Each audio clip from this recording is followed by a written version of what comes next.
शिंदे निलेश विजय, शासकीय माध्यमिक व उच्च माध्यमिक आश्रमशाळा पिंपरकणे, अध्यक्ष महोदय व पूज्य गुरुजनवर्ग आणि येथे जमलेल्या माझ्या मित्र आणि मैत्रिणींनो, मी आज तुम्हाला महात्मा गांधीजी यांबद्दल काही 2 शब्द सांगत आहे. ते तुम्ही शांततेने ऐकाल अशी माझी नम्र विनंती. भारत मातेचे थोर सुपुत्र, भारतीय स्वातंत्र्याचे शिल्पकार तसेच जगाला अहिंसेचे महान संदेश देणारे गांधीजी हे वंदनीय युग पुरुष होते. ते आपल्या कर्तृत्वामुळे महात्मा, राष्ट्रपिता अशा पदांपर्यंत पोहोचले. महात्मा गांधीजींचा जन्म 2 ऑक्टोबर 1869 रोजी गुजरातमधील पोरबंदर येथे झाला. त्यांचे संपूर्ण नाव मोहनदास करमचंद गांधी हे होते.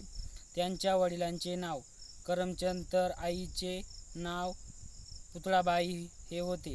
गांधीजींनी मॅट्रिकची परीक्षा पास झाल्यानंतर पुढील शिक्षण इंग्लंडमध्ये घेतले.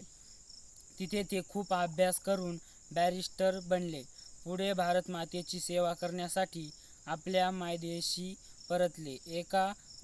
एकदा गांधीजी जेव्हा एका खटल्यासाठी दक्षिण आफ्रिकेत गेले, तेव्हा तिथे मोठ्या संख्येने भारतीय मजूर हजर होते.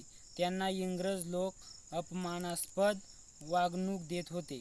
गांधीजींनाही अन्यायाविरुद्ध लढण्याचे ठरवले. त्यासाठी सत्य व अहिंसेचा चातुर्याने त्यांनी वापर केला. साधी राहणी व उच्च विचार या तंत्राचा वापर करून गांधीजींनी गोरगरीब जनतेच्या मनात आदराचे स्थान मिळवले. खेड्याच्या विकासात सुतताई, स्वदेशी, दलितांचा उद्धार, स्वच्छता, स्वावलंब याकडे त्यांनी अधिक लक्ष दिले. सत्याग्रह, निशस्त्र प्रतिकार आणि अहिंसा आंदोलनाचा स्वीकार करून गांधीजींनी भारतीय जनतेचे ऐक्यबळ वाढवले. इंग्रजांसमोर आव्हान निर्माण केले. त्यांना अनेक वेळा तुरुंगवास भोगावा लागला, पण गांधीजींनी हार मानली नाही. आपला लढा चालूच ठेवला.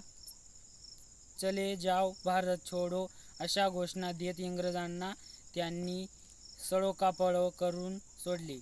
पुढे गांधीजींच्या सत्य व अहिंसेपुढे मान झुकवून इंग्रजांनी हार पत्करली. सत्य व अहिंसा हाच माझा धर्म मानणाऱ्या गांधीजींचा विजय झाला. 15 ऑगस्ट 1947 रोजी भारत